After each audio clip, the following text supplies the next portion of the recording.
Hello friends, आज एक candid mouth painter विषय आलोचना करिम।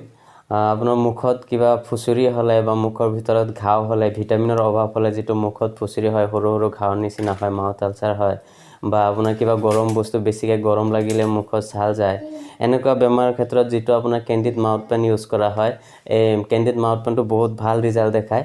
তো ইয়াৰ বিষয়ে গোটেইখিনি ডিটেইলছ আজি আলোচনা কৰিম। ইয়াৰ কি বেমাৰত ইউজ কৰা হয় বা ইয়াৰ কে দিনত কেইবাৰ ইউজ কৰা হয় বা ইয়াৰ কিবা সাইড ইফেক্ট আছে নেকি গোটেইখিনি আলোচনা কৰিম। তো আপোনালোকে ভিডিওটো লাষ্টলৈকে চাই থাকিব আৰু যদি মোৰ চেনেলটো নতুনকৈ চাই আছে তেতিয়াহ'লে চেনেলটো সাবস্ক্ৰাইব কৰিব নাপাহৰিব। এই মাউথ পেনটো এটা এন্টিফাঙ্গেল মেডিসিন হয়।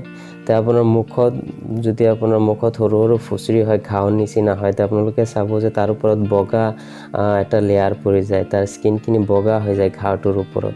তো এই বগা স্কিনখিনি আপোনাৰ হৈছে ফাঙ্গাই সেল হয় এখিনি।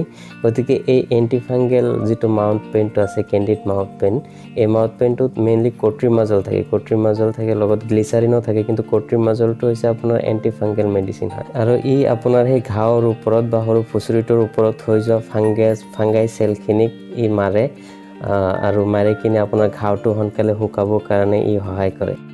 আৰু এই মেডিসিনটো সদায় মনত ৰাখিব যে য'ত আপোনাৰ ঘাওটো হৈছে বা ফুসুৰি হৈছে তাৰ ওপৰত লগাবহে লাগে, আঙুলি দি ভালকে হাতটো ভালকে সফা কৰি তাৰ ঘাওটোৰ ওপৰত লগাই দিব লাগে আৰু এটো গিলিব নালাগে, লগাই থলে হৈ যায়। মিউকাস মেমব্ৰেনে এই মেডিসিনটো এবজৰ্ব কৰি লয় আৰু এবজৰ্ব কৰি ৰিজাল্ট দেখায় আৰু সেই কাৰণে এইটো মেডিসিনটো আপুনি খানা খোৱাৰ আগত ল'ব না খানা খোৱাৰ পিছত ল'ব এনেকুৱা কোনো কথা নাথাকে, কাৰণ মেডিসিনটো ষ্টমাকলৈকে নাযায়, মিউকাস মেমব্ৰেনৰ পৰা তাৰ পৰা ডাইৰেক্ট মেডিসিনটো এবজৰ্ব কৰি লয় আৰু আপোনাৰ এই 5 মিনিটৰ ভিতৰতে ৰিজাল্ট দেখায়। আপোনাৰ যেটো জ্বলন থাকে বা যেটো বিষ হয় ফুসুৰিটোৰ হেতু ৰিজাল্টটো আপুনি লগালগ পাই যায়।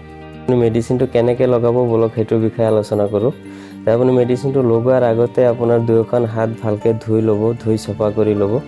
তাৰ পিছত এখন হাতত আপুনি 2 টোপাল বা 3 টোপাল মেডিসিন ঢালি ল'ব আগতে আৰু আনখন হাতৰ আঙুলিত মেডিসিনখিনি লগাই ল'ব।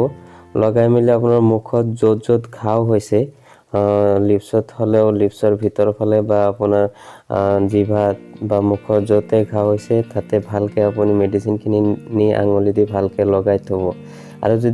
আৰু বেছিকে যদি বেলেগ জায়গাত য'ত আঙুলি না যায় এনেকুৱা জায়গাত হলেও আপুনি মুখত জিভাত লগাই কিনে আপুনি সব জায়গাতে জিভা লৰাই কিনে গোটেই জায়গাত লগাই ল'ব লাগে মেডিসিনটো। আৰু আপুনি লগোৱাৰ পিছত 5 মিনিট মান টাইম আপুনি থু পেলাব নালাগে আৰু 5 মিনিট পিছত আপুনি থুটো পেলাই দিব লাগে, থু গিলিব নালাগে। তো এনেকে আপুনি দিনত 2 বাৰ ৰাতিপুৱা আৰু ৰাতি এনেকে দিনত 2 বাৰ এইটো ক্যান্ডিড মাউথ পেনটো আপুনি ইউজ কৰিব পাৰে। আৰু যদি আপোনাৰ ঘাও যদি বেছি আছে, যদি আপোনাৰ ঘাওৰ জটিলতাটো বেছি আছে তেতিয়াহ'লে আপুনি দিনত 3 বাৰো ইউজ কৰিব পাৰে।